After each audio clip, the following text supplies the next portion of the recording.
Hello, friend. Welcome to the Happy Family Club. We're delighted to have you join us.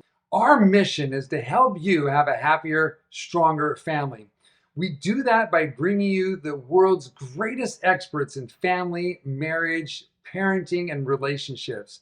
We interview them to discover their secrets, their strategies, their techniques, and bring them to you so that you can cherry pick exactly what you need right now to have more success and more joy in your family. And if you enjoy this interview, we encourage you to share it with your friends and your family, and come on to the happyfamilyclub.com and see if you can find more information that's going to help you and your family be happier.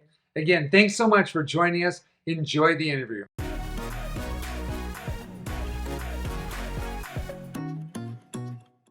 Hello, everyone. Welcome to the Happy Family Club podcast. We are delighted to have you here. Margie and I look forward to these interviews because we learn so very much from them.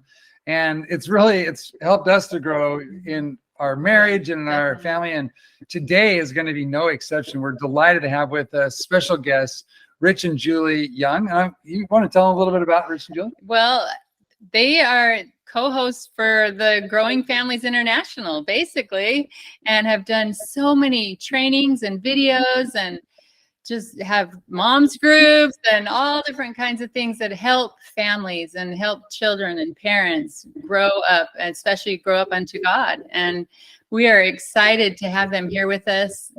One thing I love about, we're going to brag on you for a second, but one thing I love is this is a couple that is not just like, learned a few theories and is teaching stuff. They have ground this stuff out in the laboratory of their own home with 7 children, ranging from mid-20s and down into teens still at home.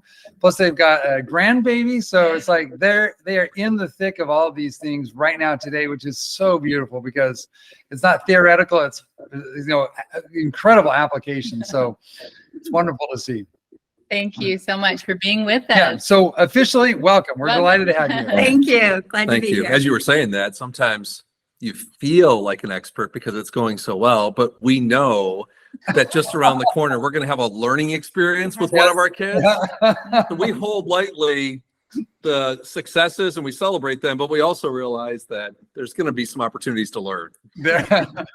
Yeah, we found our children keep getting super creative with learning experiences for us. Right there with you, yes. Definitely. Like, oh, I got this figured out. Just kidding. Yeah. Well, I think it would be good to start off with just a little bit of background and in your story and how you got to where you're at right now. It's not every day that couples dedicate so much of their life to serving God and to serving families. So how did you get to where you're at here, particularly as a couple? Mm-hmm. Yeah. Well, we actually took our first parenting class before we even had kids. Nice. Kind of a funny story to that, but we were putting off, kind of focused on careers, and we'd have kids later on. And so when Sunday school class, we went through this parenting curriculum and we're like, well, maybe we could do this. And so we decided to have children, and the Lord blessed us. One of our first intense fellowship as a married couple was I wanted 2 children and he wanted 3 children, and it got kind of intense. So we just decided to multiply those 2 numbers and add an exclamation point at the end. 7. But you both exceeded those expectations. Yeah, so definitely. Pretty funny. We have, yes, yeah. But we knew we needed a lot of wisdom. We needed a lot of help. We wanted to do this well, and so we sought out. That first parenting class was actually through the Growing Families curriculum, 27 years ago. 1998. Yeah.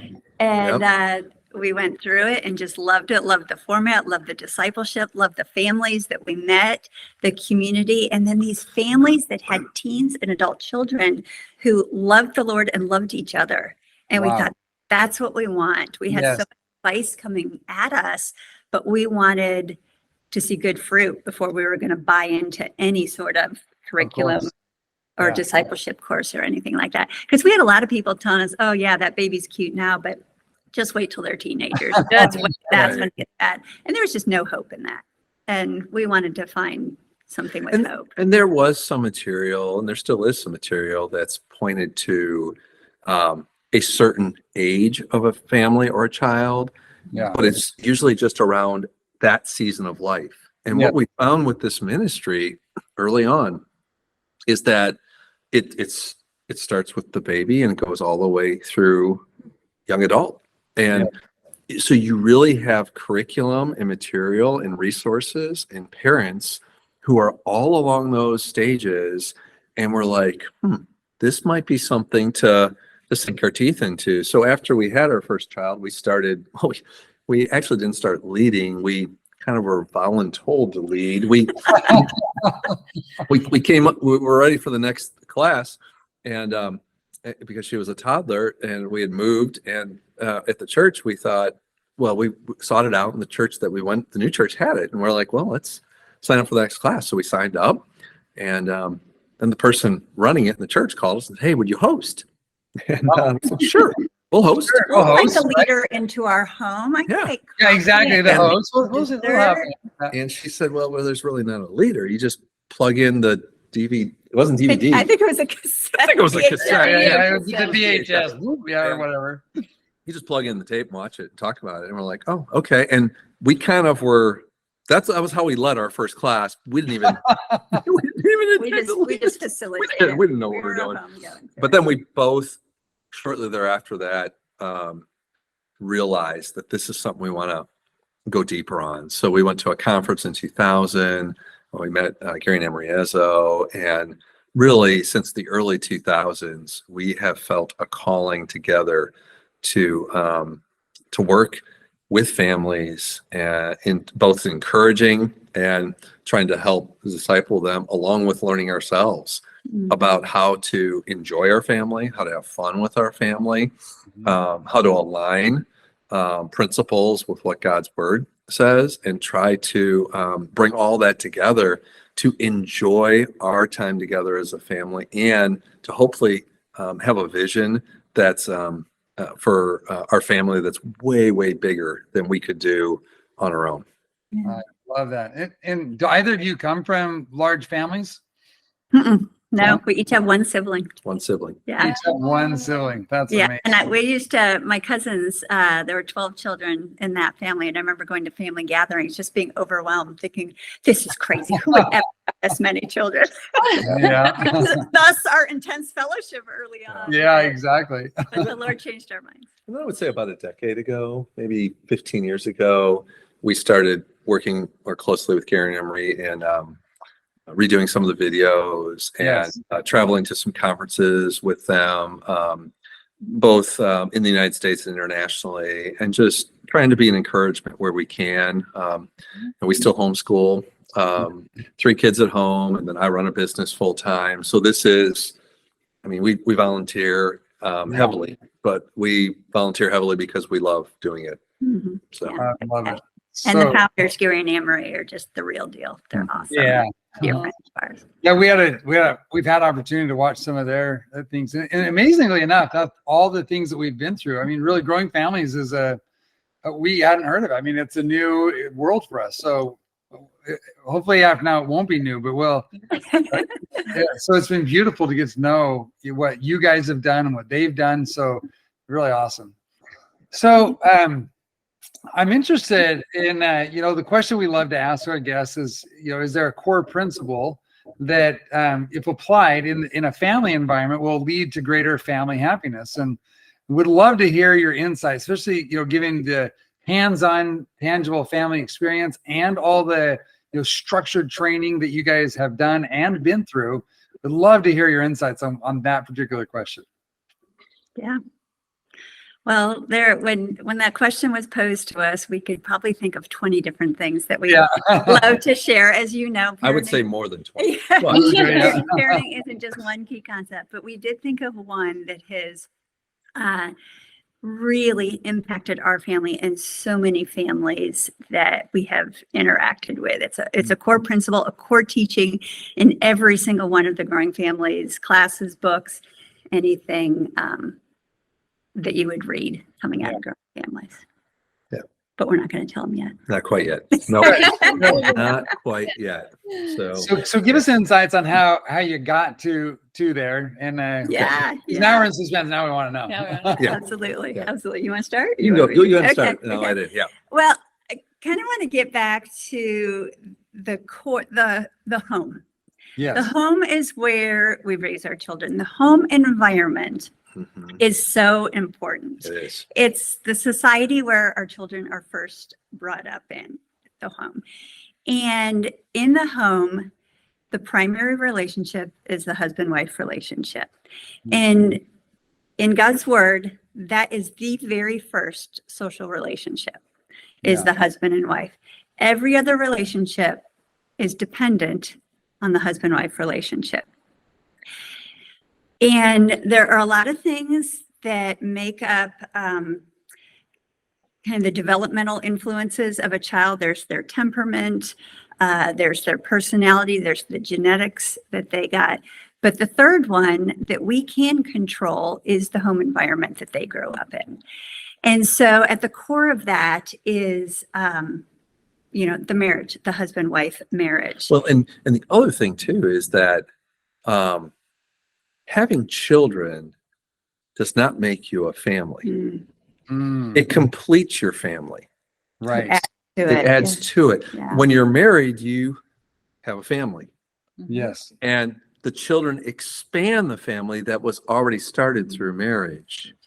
So that is something that we come back to with ourselves and with anyone we talk to, which in society today, that's really not really seen as the family. It's when you have kids, you're a family. And we Right. believe that when you get married, you are a family and you're just adding to it. And if you keep that small little approach or viewpoint of it, it changes how you lead your family significantly. Yeah. And so our children, even from a very young age, they may not have be able to logically reason, but their senses from that infant who is just a few days old, they have senses that can see, that can hear, that can sense what's going on in the environment. And so when there is an infused stability in a child's world, no matter the age, there is an infused stability in them. There's a security. And when a child feels secure, they can learn, they can grow. And there have been some studies that show that the wiring in the brain of a child that grows up in a very stable environment is different than the wiring of a brain of a child who does not have that privilege and that luxury. And so as parents, we can really dictate our home environment. What kind of stability, what kind of security are they growing up in? And because the primary relationship in a healthy family is the husband-wife relationship. And so, I think it's for most listeners, yes, okay, if I have a good marriage, that's going to help my kids. But what often happens is, especially when those kids are young, is we're parenting and, it's full on, especially if you have a lot of kids. And really, marriage can become this business relationship. Yes. I cook, you mow the lawn. I do the laundry, you change the light bulb. It just becomes it can become a very transactional, and things may be great in your marriage, but you have to remember, what are the kids seeing? What are their senses? And it may be a well-oiled machine. It may be good. It may be that you don't even fight. You don't even have harsh words. But do the kids know that mom and dad love each other? Yeah. Are they seeing visual, tangible representations that mom and dad love each other? Are they spending time together? And so what can happen is, if one of the parents is away at work, they come home and it's full on, getting a meal, getting the kids ready for Basically bed. checking the boxes. Checking the box. Yeah. You Check, got to get it check. done. The kids are in bed, and then what do mom and dad do? Whew, how was your day? Right. And now we get to interact. Now we get to talk about my day, talk about his day, talk about our plans for the future, talk about exciting things that are going on, but the kids never see that. They don't see it. Mm. Yeah. And I've seen, if I can just interject there for a second, I've also seen that even sometimes that debrief at the end of the day actually doesn't end up happening. Like we have someone that's a good friend of ours. At one point was actually a family member. Sort of, yeah. So, but there was a divorce there, so we still treat her like family. But Yeah. anyway, she's not legally bound to the family anymore. But she had her parents. She said, my parents never fought when I grew up. They, there was always a okay feeling in the home. And within like 6 months of when the last child was off and away, they got a divorce. And everyone was like, wow, what? We hear that a lot. And digging into it, it was exactly what you're saying. It had just become a well-oiled transactional machine. And that was it. And as soon as the children were gone, that idea that the children were the family, with the family gone, or with the children gone, family gone, marriage gone, right? And it was tragic. So it was crazy. Mm-hmm. So I didn't mean to cut you off, Rach, but I'm thinking about where I've seen this, and I'm like, oh, you quantified what was going on there. Mm-hmm. Yeah. So true. It's so common. And Sadly, yeah. what ends up happening then is a lot of people replay what happened, and then they realize what happened. Right. What we want to lower the number of replays that go on, and help people not have to go through that to do the replay, basically. Yeah. So when you think about kids early on, and even kids older, but we'll talk about kids early on, they need to know a couple of things. They need to know that they're loved. Mm-hmm. So they need to know that they are loved as children, as part of your family. Can't say that enough to them. They need to know where they fit in mom and dad's world too. They need to be told on a regular basis that they are an important part of the family, but they are not the priority of the family. Yeah. And if we don't tell them that, they can easily believe through what happens that they are the main priority. Yeah. Can become very child-centered. And become very child-centered. Sometimes we as parents do that unintentionally, and sometimes we do it intentionally. Yeah. And that's not healthy. And then third, they really need to know mom and dad love each other. Mm-hmm. They need to have the security, like Julia was saying, the security, the safety, the belief. Mom and dad love each other. And if that love is being shared outside of their viewing eyes, how are they going to know that? Yeah. They're not going to catch it unless they see it. And we have parents say, but we don't fight in front of our kids. And we say, I don't care. I mean, that's great. Good job. You're like, okay, great. We do care about We them do fighting care. in front of their kids. That is But important. we say that's not enough. That's good. Right. But that's not enough. And I'll share a little story that the Ezzos shared with us. They had a couple that had been going through some of their classes, and they said, our 3-year-old is waking up in the middle of the night, every night, coming into our room. Wow. Needing something, wanting whatever, wanting to climb in bed with us, wanting whatever, every single night. And this one thing that we're going to share with you, the Ezzo shared with them, try doing this. And the husband laughed and said, that's not going to do it. You tell me that's going to fix the middle of the night problem. Yeah. And Gary said, give it a week. They had class every week. 1 week. Yeah. 1 week, give it a week. Just do what I say. There's one thing, and see if it works. Yeah. And the wife was like, yeah, let's do it. And the husband was like, if that works, I'll eat my shirt. So he comes to class the next You week. never should say that. And he starts to unbutton his shirt. Don't do that on the podcast. Don't do that. It's very G-rated. Yeah. Yep. But this one thing stopped the child from getting up in the middle of the night. Yeah. And it can affect a lot of other issues, because what was happening was this child's security was rattled. Yeah. Right. And if she came in the middle of the night to wake up mom and dad were going to work together to get her back to sleep. And she Yeah. wanted to see mom and dad working together. Yeah. And so that was the way that she did it. And that happens with a lot of things. If kids aren't if their security isn't being met, they can't verbalize, Mom, Dad, I'm feeling a little insecure about some things.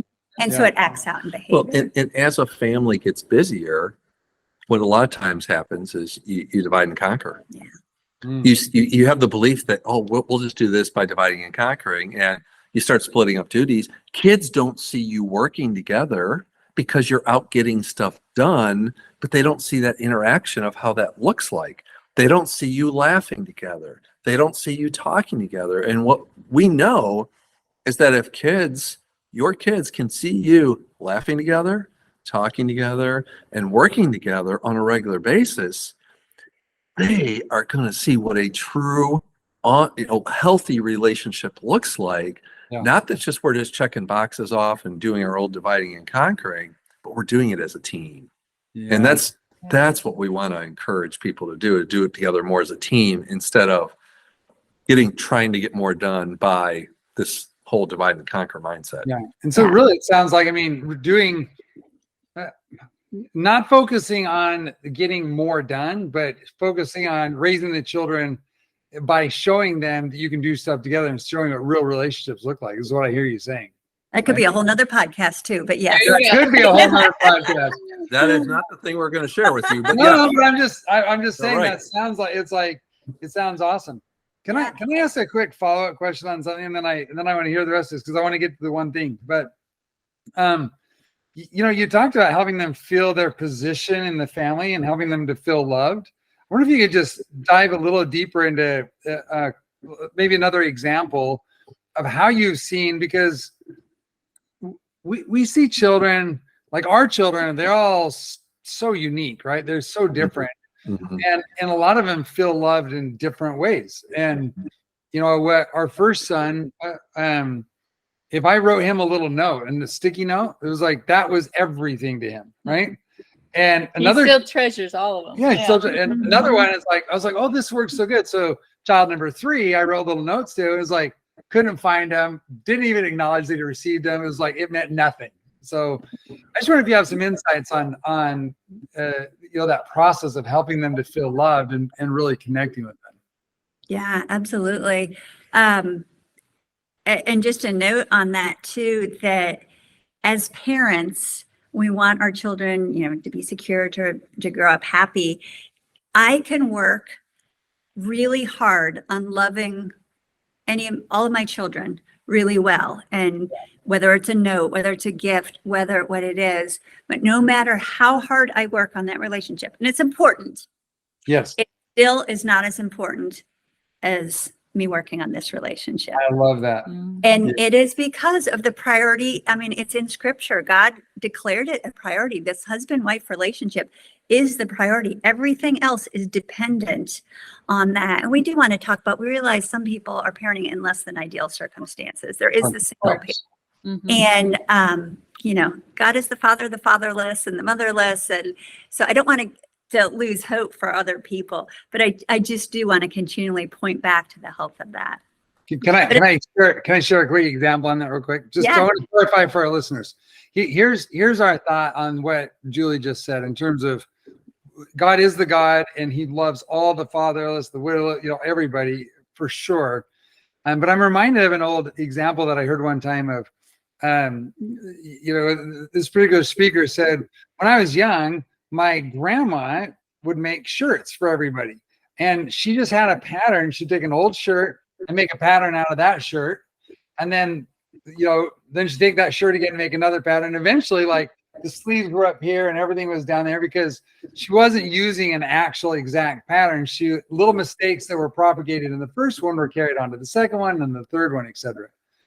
And what I want everyone to hear is that we're not talking and focusing on husband and wife and stable families and, in that traditional core pattern that God's given. We're not trying to isolate anybody. What we're trying to do is give the actual pattern so that we know where to go from there, right? Like I grew up in a broken up family with all kinds of crazy stuff. And if I use that as a pattern, Margie and I would not be here today, right?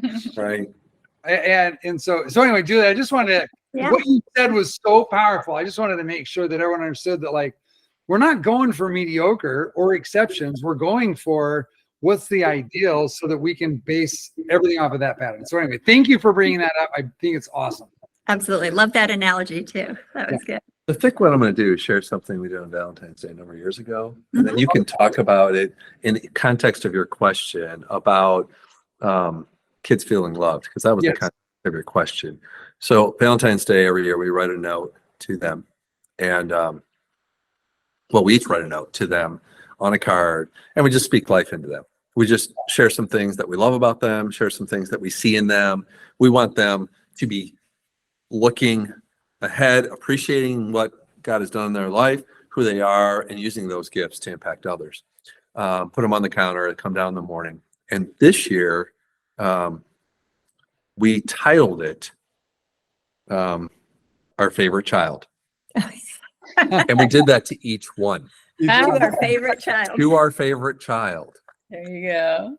And each of them got their cards and was kind of like, I can't show them. Mom and Dad just said I'm their favorite. and then when they each realized, like, it was titled the same to everyone, and we were doing it to make a point. Yeah. We were doing it to make a point that each one of them is our favorite, but they are not better than their sibling. Yeah. We don't view that as better. We view them each as our favorite, and they all are loved by God, and they all are loved by us. Mhm. And I think kids in a family, no matter if it's 2, 3, 4 siblings, 5, whatever number you have, there is this feeling sometimes like, oh, I'm not as worthy. My mom and dad don't like me as much. Yeah. Or the other side of it, I'm the best. Yeah. Can't do anything wrong. Each of those is very destructive. Yeah. And we don't want that to be the case. So we try to do things that help us to share with them and show them where our heart's at, where we want their heart to be, not to be too prideful, but also not to be too discouraged by what's going on. So I don't know if you want to follow up to that, but I remember that. Yeah, no, that was good. And I think kind of what you were alluding to too was love languages and getting to understand how our children best receive love, whether it's a note, whether it's acts of service, whether it's a gift giving, what are the different things? And so I think kids need all of them. Some just have, I always say, you have a tank for each one. Just some of you have a really big tank for one. And so I have to write a lot more notes to that one, and I have to get a lot more gifts to this one. But I mean, it can be overwhelming too when you have a lot of kids, like, oh, this one likes notes and this one likes this and this one. I try to do all for all of them at different times, and they all receive love their different ways. Quality time is my love language. So I tend to like, hey, let's go out for coffee, or let's go for a walk on the beach, or something like that. So thank you for scheduling this podcast, because she's getting her love tank filled up Yes. with quality All time right. with me. There So you go. Yeah, it's a win-win all the way around. Beautiful. Thank you. You're welcome. That's great. Yes. All right. Are we ready to share the one thing? I think so. Okay. And then we'll expand on that. Okay. Yeah. So the one thing, drum roll please, we call it couch time. Oh, Okay. okay. Couch time. And I am not kidding. When parents call us, I've got my 3-year-old is waking up in the middle of the night. The first thing I'll ask them is, how's your couch time? If they're familiar with the curriculum and they've gone to classes. And if they say, we haven't done it in weeks, I'll be like, you might want to start there. I'll listen. We'll talk. Obviously, there's a lot of other things that play into it. This isn't the cure-all for everything, but it's really foundational. So we like to start there. So really what this is doing, it's a tangible demonstration between husband and wife with the family, with the children observing this, that your love relationship, mom and dad's love relationship, is alive and well. And they can see that. Mm-hmm. So let's it's just talk through maybe a little bit of how it can be done, some different ways that we've done it. Yeah. And it might hopefully will encourage some folks to start demonstrating their love relationship in front of their kids, which we feel like will just do absolutely amazing things in the family. because it touches on that security, which is just so foundational for kids. I'm And so excited to hear it, because I don't think you're talking about couch potato time. No. No. Yeah.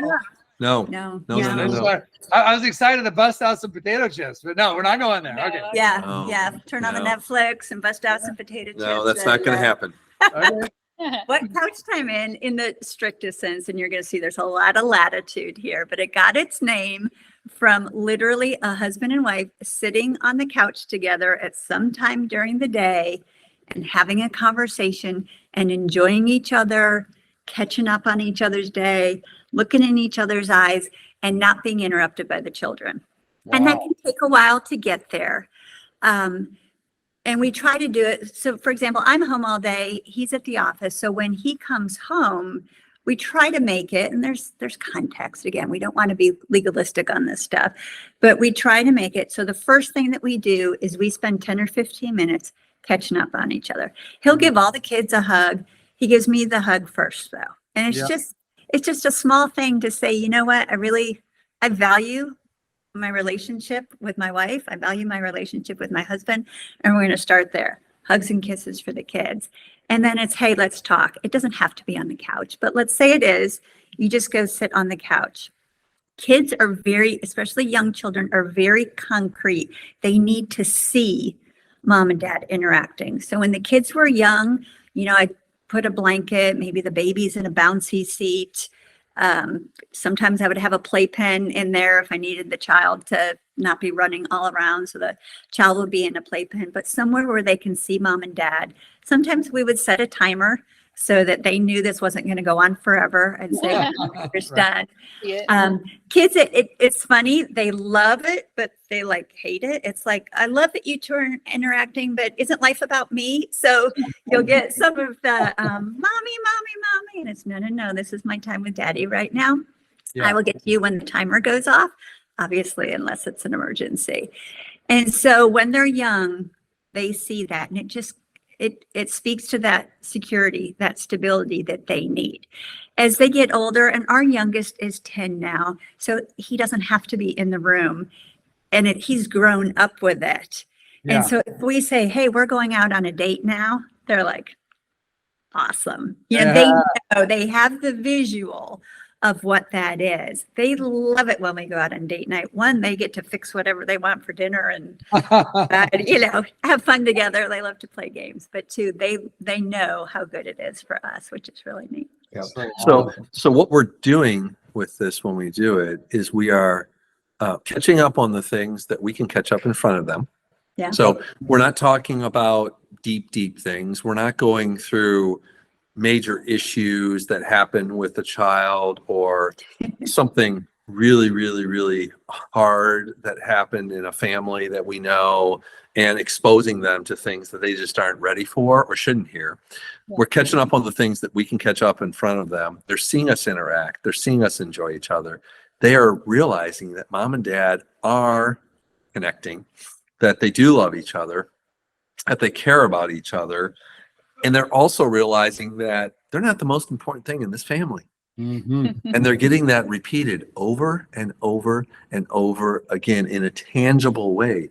So you can tell them that, you know what, mom and dad, our relationship is more important. You can tell them that. That's one way to do it, but it's not the most powerful. The most powerful way to do anything is see it done. Sure. Yeah. No matter what it is. Mhm. And if the most important thing in your family is for your children to know that they're loved, for your children to know where they fit in mom and dad's world, and for your children to know that mom and dad love each other, shouldn't we as parents be demonstrating that to them, in front of them, almost every day of the week, intentionally, rather than just telling them? Yeah. That's why we think this principle doesn't solve everything, but it does lead from where it begins as we mean to go. This is what we want our kids being raised with, and ultimately we want them then looking for a spouse that is important to them, if you look at it as far as a vision. So we need to be leading that way as parents, and that's why we think this is one of the most important things you can do to demonstrate for your kids and your family. I love it. Oh. Yeah, and it brings to mind a couple of thoughts. I mean, the first one is that, if a child feels like they're the centerpiece, the most important, then there's a couple of, and I'm just talking out loud, but there's a couple of really powerful negative repercussions there. So think about it. A child thinks that the whole weight of the family rests on them. In other words, if they mess up and offend mom and dad and they're the centerpiece, they've just broken the family. That's an enormous amount of responsibility, and it makes weight. And it's a lot of weight. And I think that it makes them feel insecure. It's like, oh my gosh, like everything's up to me, versus, oh, mom and dad are the most important in each other's lives. You know, even if I mess up, I got this anchor that I can still connect with, right? Mm-hmm. So it seems like such a powerful repositioning to have them sense and to feel that, right? And it gives them the freedom to just be kids and to grow, right? Mm-hmm. I love that. So absolutely. And I think all of us can kind of reach back into our memory of a time where we maybe sensed instability in our parents' relationship and the angst that we felt. I can still conjure up that emotion in my mind when my parents would, you know, have some sort of argument. And I remember getting out of bed and coming downstairs and being like, I can't sleep. When I heard some, you know, the voices getting raised a little bit, something like that. I think the other thing that we see there that I'm thinking about is that, you know, we know like how important it is for all of us as human beings to feel important and loved. I mean, you know, like you talked about, like they need to feel that love. And, you know, it's clear to me that when they think that they're the center of the universe, it actually is a mixed signal in terms of, you know, them feeling important, because it disrupts all the priorities and everything that's going on in their brain and in their life. And I think it has the exact opposite. And when they see that marriage is, you know, therefore shall a man leave his father and mother and cleave unto his wife. You know, it's like, oh, that's the actual order of things, not me. And we see a lot of stuff in society where children are lashing out, trying to get affection and attention. And, you know, we've put into vogue all kinds of gender things and weight things and, you know, all kinds of crazy stuff and entitlement attitudes. So, so while you're saying that you don't think this will solve everything, I don't know. I'm thinking it close, right? Like it goes to this core thing that happens in a child's life and how they choose to behave. Well, when we, like I said, when we talk with parents, that's the first thing we'll ask, because we don't feel it's a good use of our time or of their time to be trying this and trying that and trying this, if that isn't first. Try that for a week. And then let's talk. Let's see what we have to work on. And I think so many times as parents, we see an issue, and what we want a specific correction for that issue. Yes. And in many cases, it comes back to something foundational that we got off track with. And if we just get back on track with something that's foundational, that's not really flashy, but it's consistent, we solve problems. We solve problems through consistently doing things that are in alignment with where we want to go. And if we want to demonstrate to them our love for them, if we want to demonstrate to them where they fit in mom and dad's world, and if we want them to know that they're loved, let's do something every day or most days of every week that they can tangibly see and demonstrate that to them. And we feel like, it doesn't have to be on a couch. It could be standing at the kitchen counter, making dinner together. It could be on a car ride. You know, they can't talk and you're going to talk for 15 minutes and that's your time. So it can be done in so many different places. It's not. Or if one spouse is traveling, you know, it could be Zoom, FaceTime, something like that. When we used to Google do it on the phone. If he ever traveled, he would call. And I'd say, oh, I'm going to talk to daddy. And when I'm done, then you guys get to. Yeah. And it was just something simple as us first. And then you guys are dependent. Really, you are loved. He wants to talk to you. The easy thing to do is let the kids all talk first, kind of get them out of the way because they're all excited and then they'll calm down. But once again, you're demonstrating that they are more important than the marriage.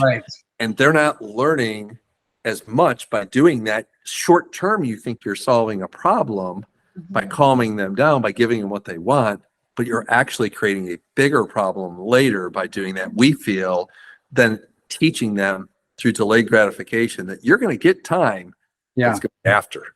And in the proper order of things. Okay, Exactly. so I got a couple of follow. I don't want to. If you have more to share in that, I want to hear it. But I do have a couple of follow-up questions. Sure. So the first follow-up question is, I'm thinking of a couple of different scenarios. One is healthy relationship, but if just kind of in a newer, maybe early on in the marriage, children are young, decent relationship, but it's migrated to transactional. Suggestions in terms of what that conversation could look like when they first start, because there might be a little bit of an awkwardness about, hey, we're going to talk now, and then looking at each other and being like, What do we talk about? What are we talking about? we're supposed to stand here and look happy in front of the kids. Hi, kids. We're having a nice conversation. I don't know what to talk about, right? So any suggestions on on structuring that so that it's not only it appears that mom and dad are putting each other first and having a good experience, but they actually are. Yeah. So I would say if there are some issues in the marriage that need to be addressed, obviously those are going to be addressed, through working on it together, through counseling, through whatever it is. And that's where the children don't see, because some tough conversations probably need to happen. Right. As far as in front of the kids, we still encourage parents. I know you guys are having a tough time. I know you're in counseling. Things are tough. Continue couch time and just say, what happened in your day today? Yeah. And just listen. And then he says, tell me about your day. And I tell you, and he listens, and we're done. Nice. But you can't, like, if she says, tell me about your day, I can't just say it was good. Yeah. Right. It's fine. 2-word answer. Yep. That doesn't work. You still have to have, have a conversation back and forth of what actually happened, have some interest. If you continue to do that and you work on the issues outside of that conversation and are really committed to the relationship, it will be a season that you go through that. It's not going to be forever. Yeah. And that's what you have to believe. And you have to spend time praying together. You may need to seek out help with another couple or an outside counselor or someone to help get through that issue. But the relationship is way too important not to invest in it. Totally. So invest in it in front of the kids, invest in it outside of the family, outside of your kids, and put the time in to working through whatever those issues are to get to the other side. Because we've had to do that over time. We've had to work through some issues, and it hasn't been, it's not a linear like climb where it just boom, boom, boom, boom, boom, boom, boom. Relationships aren't that way. They move up and down. And there's times when things are going well, and it's not because of what you did. It's just, well, it is because of what you did, but it wasn't because of what you did that morning. It's because of the cumulative effect of doing a lot of really good things. And then there's challenging times. And once again, it's probably the cumulative effect of not doing some things really, really well. It's usually not a one-time thing that got you to where you're at. So it's not going to be a one-time thing that gets you out of where you're at. Right. Yeah. Years ago, I had excruciating back pain. And so a good friend of ours was world-class chiropractor. And I was like, what's the deal? It's like I was feeling fine a couple days ago and now it's excruciating. And he was like, well, actually, what are you doing about this? And how's your posture? And what's your seat look like? And he walked through like a bunch of like little things. He said, here's the deal. He said, you've been inflicting micro damage on your back for the last 2 years. And now it's manifest. So we're going to micromanage it out, little steps along the way, and we're going to resolve it. And so it makes me think of the analogy that you're saying there is just, we do little things, and we're going to need to tweak a little things. And the simplicity of what you're saying, this couch time is like, how's your day? And then just give a narrative about what it was, and then reciprocate, actively listen. Simple. Like, how simple can you get? That's amazingly simple, right? I know. That's why we told you at the end, because we had to set it up. Right. Podcast is over. This would have been a 90-second podcast, and you would have been like, okay. Gotta be something more than that. I can't tell you how many people doubt it. They really doubt it, and I cannot tell you the countless testimonies to couch time. It's really neat. So is there a natural progression of this? I mean, obviously starting off with very simple conversations is cool. What have you seen as the natural progression of that in terms of the relationship with the spouse and then with the children? As far as what they see, or just So what we experience? What they see and the kinds of conversations that you're having and the impact in the family. Yeah. I think as far as our interaction between us, we look forward to catching up. I mean, we married each other because we really like each other. And that's shocking. And we've continued to grow. We've been married for 31 years, and we vaguely resemble those kids that got married 31 years ago, but we have grown, and it takes intentionality. Visually too. Yeah, well, but it takes intentionality to grow together. And so being intimately involved with each other's lives, and, because he's at the office and I'm at home, there's a lot of hours where I'm not in his world and he's not in my world. Yeah. So it's staying intimately involved in each other. Yeah, I would say also, something that has evolved over the last decade or so is us having a desire. So this is an evolution of, I believe, a regular rhythm of communicating. Is we have a desire now to get away multiple times a year to work on the vision of our family, the vision of our financial future, the vision of our marriage, the vision of how we want to influence people, relationships. So we just spent some time last Thursday through Saturday, just a couple of days ago, having a couple of days where we dreamed for next year. We planned for next year. We thought about that.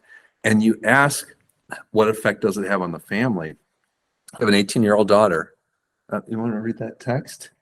Yeah. I'm going to read this to you. This is a tangible. So this is real time. We're working this out as you ask this question. Oh, yes. Okay, good. This wasn't part of our planned thought process, but we're actually in a group talking to some people This past weekend. And while we're in this group talking about our time together, visioning how important we feel it is to get away as a couple and having a vision, our 18-year-old daughter who's away at college sends this text.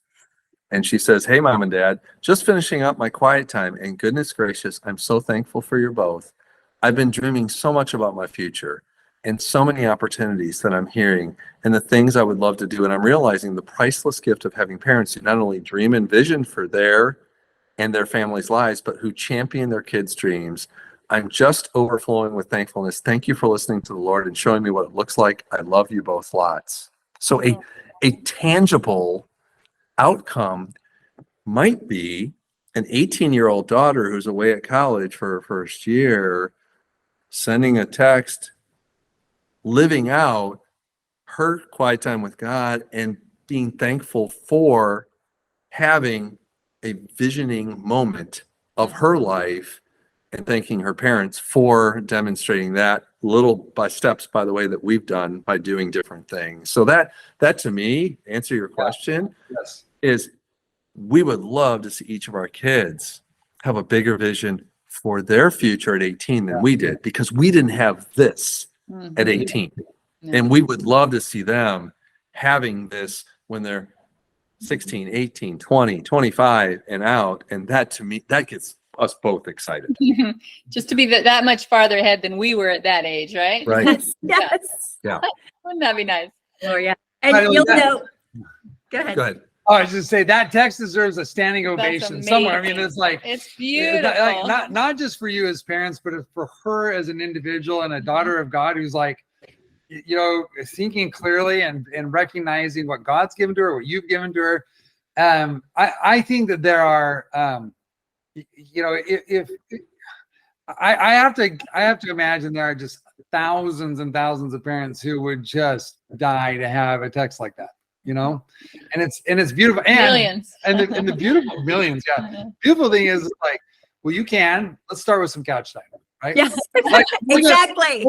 Let's really complicate this. It's tiny little steps. It's so true. People are like, wow, what'd you do? Well, we sat on the couch for 15 minutes when he got home from work every day. There's a lot more, but yeah. Well, but you think about it, we do that for a long time.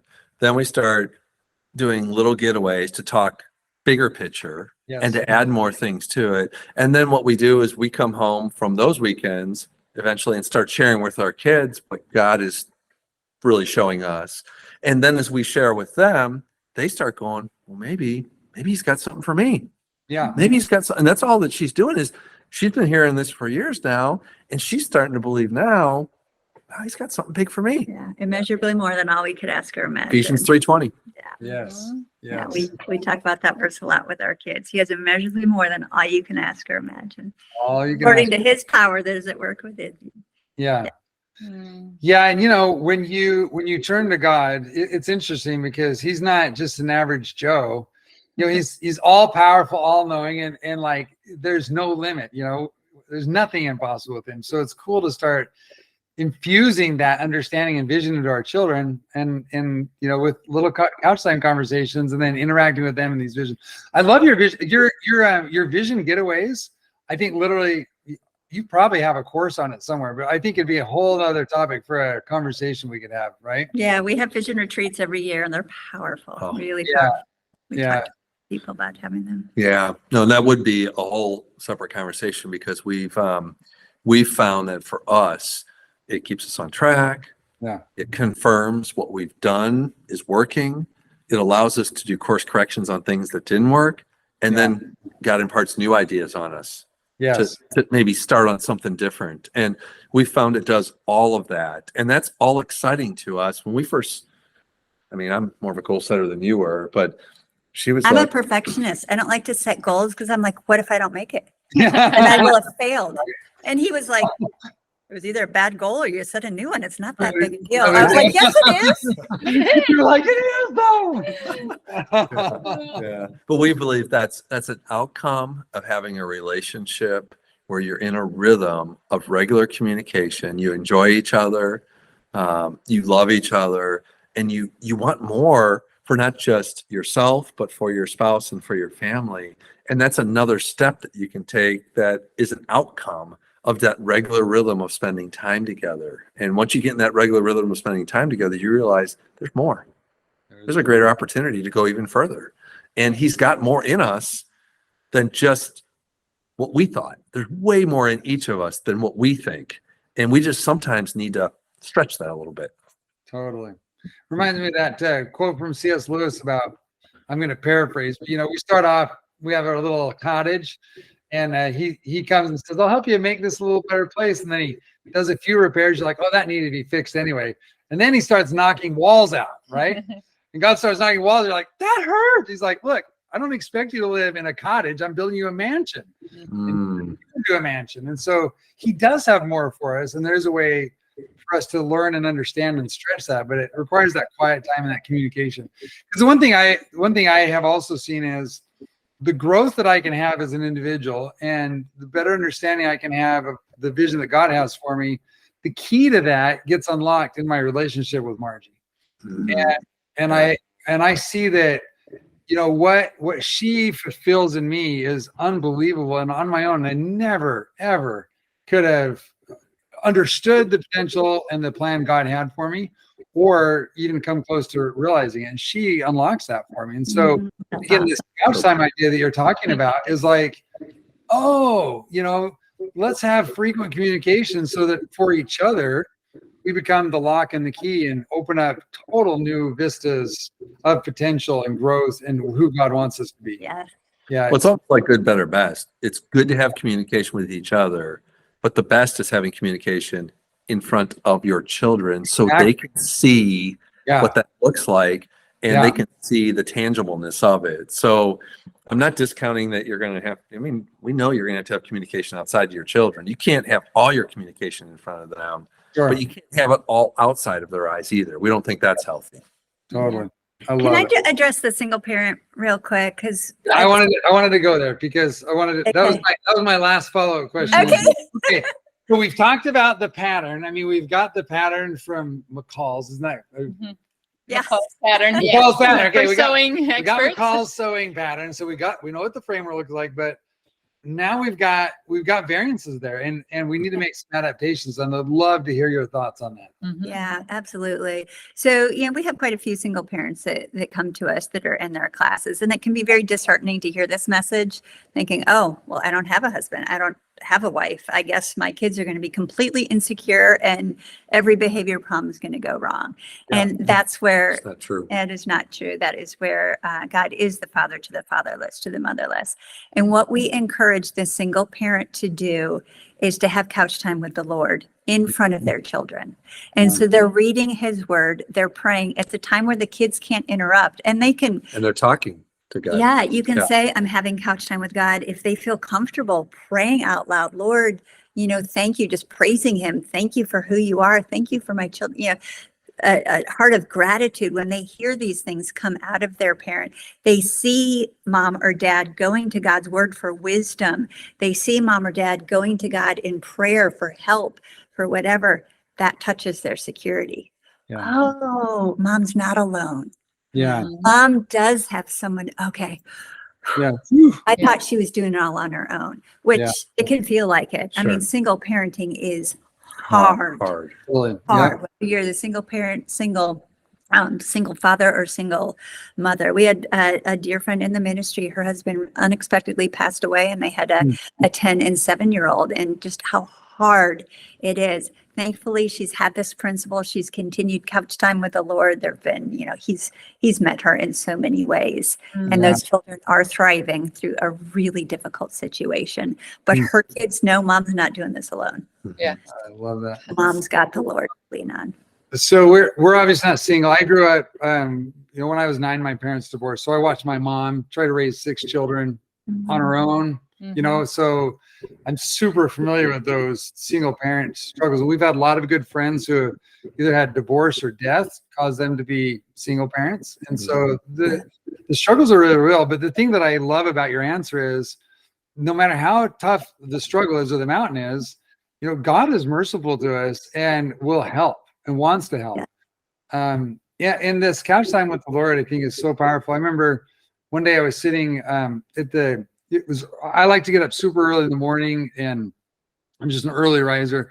And I was in my office. I always leave the door open, and I was praying. Now my prayers are like 10% on my knees, 90% on my writing device. Like I'm a writer, and I like to just ask questions and record thoughts. And, I just very open conversation with the Lord. And our daughter came in and saw me, and she was, I think 6 or 7 at the time. And I was sitting in my chair writing. So she said, Dad, what are you doing? I said, I'm praying. She was like, what, what do you mean you're praying? So come sit down. So I sat her on my lap, and we just started reading some of the stuff that I had together. And she still to this day will comment on how big of an impact that had, knowing that her dad had a working communicative relationship with God. And the joy that I saw, and she read with me for a minute and then gave me a big hug and was like, she was fine from that point. It was great. She felt totally secure. Yes. And I'm just saying that to attest to what you're saying, because there is this relationship, it's vital. And then there's the relationship with God that's vital, and our children pick up on it. It's really cool. Yes. Thank you for bringing that up. What great wisdom. All right. So before we wrap up, is there anything that you wanted to say or that I should have asked you? You're like, why doesn't Joshua ask me this question? Why doesn't Margie ask this question? Is there anything that we should have brought up, or do you think that you would like to share, just kind of wrap up? Yeah, I don't think so. No. I think we covered it all. I love it. Thank you. Wonderful what you shared. Thank you. Last thing is we would love to send people your way. This has been awesome. So what's the best way for them to get deeper into your world and into the classes and the training videos and all the different stuff? What's a kind of a clear path to learn more about this stuff? Yeah. Yeah, you can do it. Yeah, fine. So Growing Families International is the ministry. And if you go to growingfamilies.life, you'll find the website, and there are videos that for a small subscription, you can have access to the entire library from birth to teen of all the parenting videos. There are online Zoom classes where if you want to be discipled by a leader in the Growing Families ministry, you can do those. Discipleship is a wonderful way to be held accountable and to really grow from other leaders who are walking here. We have a conference in Denver next April. We have family camps, online moms All kinds of discipleship. stuff. There is some. There are books. I mean, you can just go and get lost in the website and just hopefully be encouraged. Yeah. Yes. What is the online, the Zoom classes and the discipleship? Is that like a typical coaching scenario where you're setting goals and being accountable, or what does that look like a little bit? Just So what's going to happen with that is you're going to have someone that has had experience in the material as a family and in the ministry, leading a group of parents, and each leader is going to decide how many couples they want in their class. Sometimes Okay. it's 4, sometimes it's 6, sometimes Small it's group 7, format. but it's a small group format. And every week you're going to watch, or every 2 weeks, depending on how the class is set up, you're going to watch a segment of a video or a whole video on a topic. Yeah. And then you're going to get together as a group and you're going to discuss that. And you're going to, as a couple or as a group, each couple's going to have a takeaway. wow. Most of the leaders are going to say, okay, give us one takeaway that you got out of that video. And then there'll be a time so you can teach through the takeaways. So we typically teach through the takeaways. And then there's going to be a time for everyone to share, like, what are you challenged by? What are you struggling with? Is there something in there that you really want to like understand a little bit more, or you have a question on? And we're going to work through that. And a lot of these leaders have experience around going through it. And if they don't know the answer to the question, there's a whole pool of people out there that they can reach out to that will be able to help them. So if they don't have a lot of experience being, with single parenthood, and there's a single parent in the class, we have a lot of connections with single parents that work through these specific issues, and we'll just connect people to have them help out. That's great. But that's really, what we want to do is encourage people where they're at and give them practical things that they can implement to improve. Yeah. Mhm. And if you can do both of those things while speaking life into people and encouraging people through where they're at and what they can become, we believe that not only can you improve that family dynamic relationship, but you can have a lot of fun together. You should be having a lot of fun together as a family. You really should. Good. Yeah. I That's love it. so great. Well, that is such an invaluable opportunity for people, because here's my perspective. I think that we live in a world where there's so much information bombarded. I think most people, too many people now, are being, I'm going to use a strong word, brainwashed through social media stuff and through just this constant input of the people on the other end that they don't care. They didn't sit and pray about what's going to be best for you. They didn't carefully, put together any kind of a curriculum or idea that's going to help your family to grow and be strengthened. It's just information and it's stuff. And the news medias that out there, they're not like desperately figuring out how to strengthen your family. But what you guys are talking about is one-on-one, real life discipleship and discipling that has all of those things. These people, from what you're saying is like, they're thinking about their cohort. They're thinking about the families in there. What do they need? Do I need to connect somebody? What's you getting out of this class? It's just absolutely beautiful. And it's I wish it wasn't so rare, but like most classrooms where someone gets up, stands up, gives a lecture, you walk out, you have a homework assignment done. What you're talking about is radically different. So I'm saying all that to strongly encourage anyone listening to this. It's like, you know what? We do need to make some changes. The classes are awesome, but being mentored and discipled through that and have someone who cares and has experience and has, faith involved to help you I think is priceless. So that's my on the spot plug for your classes, right? It's like, this sounds awesome. Like everybody should do this. Okay. Well, and we just have a desire for dads and moms to have a desire to continually be working on their relationship as a couple and on their relationship in their family. And we believe there's nothing more important to work on each and every year and build on that. Yeah. And it shouldn't just be, we're going to work on it for the first year we have this child, and then let's just see what happens. Right. After the first year, everything. Everything. Right. It should be something you're working on even when your kids are adults. You should be working, okay, how can we continue to make this relationship with this child, and if they're married, their spouse, important to them, and encourage them, and how can we breathe life into this relationship? We believe it should never end. It should be an ongoing thing. Yeah, we agree. We agree with that. Yes. So, well, thank you, Julie. Thank you so much. This has been very insightful. Love the simplicity of your wisdom and the experience there. We really, really appreciate it. And Well, love thank you for having us. Yeah. We're honored and love the work that you're doing as well. Good. All right. Thank you. We'll see you later. Thank you so much. Thanks. Okay. Yep. You're welcome. All right. Bye-bye.